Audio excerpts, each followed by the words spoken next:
As soon as Vordon had entered the room and saw Quinn and the others, he tried his best to figure out what was going on.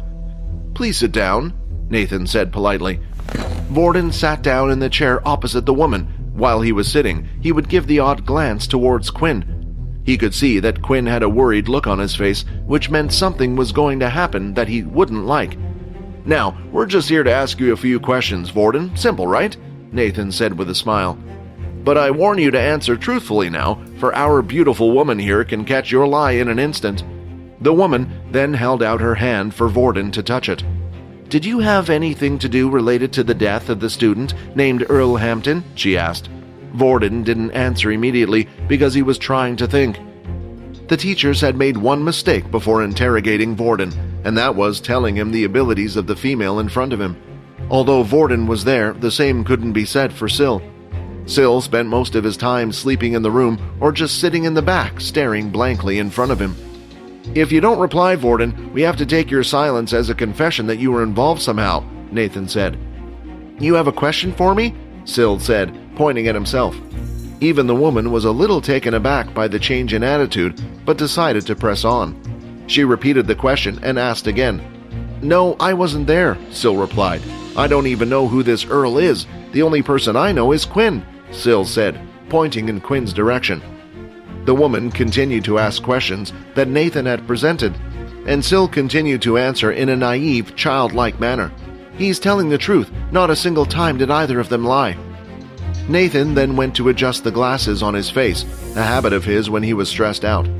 "Maybe we do have a beast roaming around the school."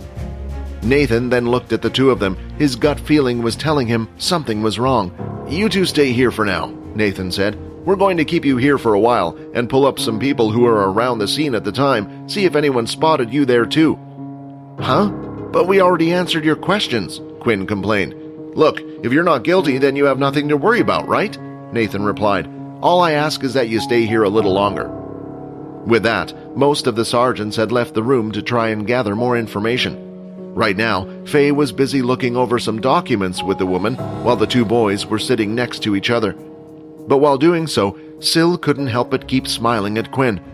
Vordon, are you okay?" Quinn asked.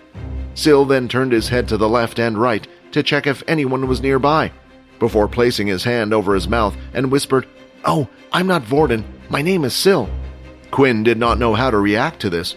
He calmed down and started to think. Maybe it is an ability he copied before coming here, Quinn thought.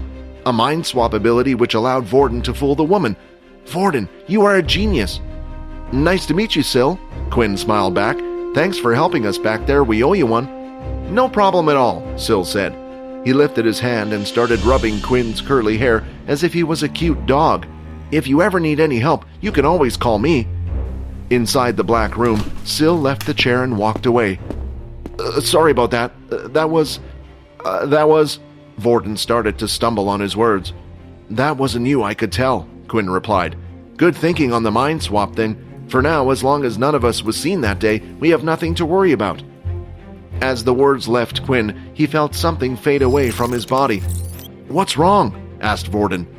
Grabbing his chest, Quinn replied, "I think it's Peter. He is hungry. I can't control him for much longer. I'm already losing the connection." "But it was only yesterday that he had his fill," said Vordon, making sure to keep his voice down. "I know.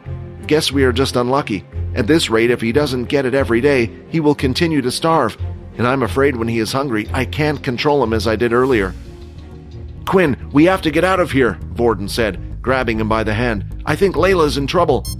A beep was heard in the room as the door slid open, and in came Nathan. "Looks like we are in luck and someone found something," Nathan said with a smile. Inside the dorm room, Peter had eaten every single bit of raw meat he could find in the fridge, but it didn't help his hunger at all, and the pains in his stomach were starting to get worse. "Peter, please, you're starting to scare me," Layla said. He was now hunched over the floor, grabbing his stomach. "Layla, please, just leave," Peter shouted. "I can't. What if you go kill someone again?" "I would rather it be someone who deserved it than you," Peter said as he looked up at her from the ground. A few seconds later, everything that Peter ate came back up, along with some greenish liquid. "Peter, are you okay?" Layla asked, with a concerned look on her face. As Peter raised his head, his eyes were glowing a bright red.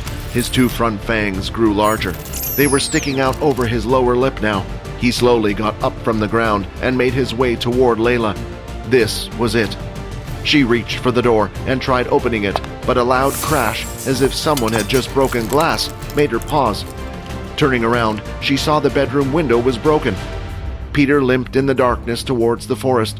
The fall broke his legs, but even as he walked, they continued to heal. "I won't hurt any of you guys, I promise," Peter told himself, "but I have to do something to get rid of this hunger." A student came out behind the teachers, one that Quinn wasn't familiar with. However, Vordon knew him quite well. The student was Berg Sunshield. Now, Berg here said on the day of the event he saw a student running through the halls looking quite panicked, Nathan said, while everyone else was heading to the second-year building to see what was going on. A single student was running in the opposite direction. Coincidentally, though, Berg's description seems to match one of you, a curly black-haired boy. Vordon then started to laugh by his side. "You think Quinn did it?" Vordon said. "Come on, the two of them don't even share the same classes. Besides, do you know how many curly-haired students with black hair there are in this school? Well, you see, Vordon, that's why we brought him here, so he could confirm who he saw that day." That day, Berg had seen Quinn running through the halls. As soon as he entered the room, he recognized him, but seeing Vordon defend him so suddenly, like he knew something was up. "This isn't the kid I saw that day," Berg said. "I'm pretty sure it was someone else." "What?" Nathan said. "Are you sure? Come closer and take another look." Berg did as asked and stepped closer and looked at Quinn carefully, trying to act the best he could. "I'm sure it's not him," Berg said. "Do you mind if I go now?" "Let's call it a day. It looks like I've wasted everyone's time here for no reason," Nathan said. Quinn was unsure what had just happened. Perhaps Berg really did see someone else running through those halls and it wasn't him, but whatever the case, they were now free to go. Before leaving, Vordon turned and said, "Thank you, Berg, I owe you one." "Just remember this for the future," Berg replied. Outside, Peter was walking through the forest. He was no longer limping as his legs were now completely healed. However, the pain in his stomach still hadn't disappeared. It was a strange feeling. He slowly made his way through the woods until eventually he had reached a pathway. Just as Peter was thinking of going through with his suggestion, he spotted someone walking down the path. His body wanted to lunge out at the person, but Peter tried to fight against it, staying in the woods. Suddenly, the person stopped and stood still. "I can feel your bloodlust from here," the boy said. "Come out, you ghoul, and tell me where the hell your master is." The boy's eyes glowed red in the dark as he stared right into Peter's eyes. Quinn and Vorden headed back to their dorm room, making sure not to walk too fast. They had finally arrived just outside the room, and when they opened the door, the first thing they saw was the broken window and glass shards all over the floor. "Huh? Where's Layla?" Quinn asked. "You don't think Peter already ate her, do you?" But if that was the case, Quinn would have gotten a message from the system, and also there was no blood to be seen in the room. That's when they heard a small little sobbing sound coming from one of the corners. "Oh," Quinn said with a sigh of relief, "you're still alive." "Where were you guys?" Layla said with an angry tone. "I can't believe you left me on my own. You know I'm not strong enough to deal with something like this." It was clear Layla had been given quite a shock. Quinn did his best to calm her down. Just then, Quinn wrapped his hands around Layla tightly. "It's okay, don't worry, Layla. I'm sorry about all of this. It's all my fault. I should have known better," Quinn said. The hug felt nice and warm and reminded her of her family. But what made everything even better was the look on Vordon's face. Layla thought that perhaps it was jealousy because she was getting closer to Quinn. But actually, Vordon was worried about Syl. Luckily, Syl was quietly sleeping inside the dark room and didn't get to see this scene. "Layla, you need to tell us what happened. Where's Peter?" Vordon asked. Layla recalled the events of what happened while the two of them were away. "If he's outside, I have to go find him before we have another Earl situation on our hands," Quinn said. "This is bad," Vordon said, "especially since they already suspect us. We can't deal with a situation like this right now. You two stay here. Worst case scenario, I have to use my shadow skill to hide.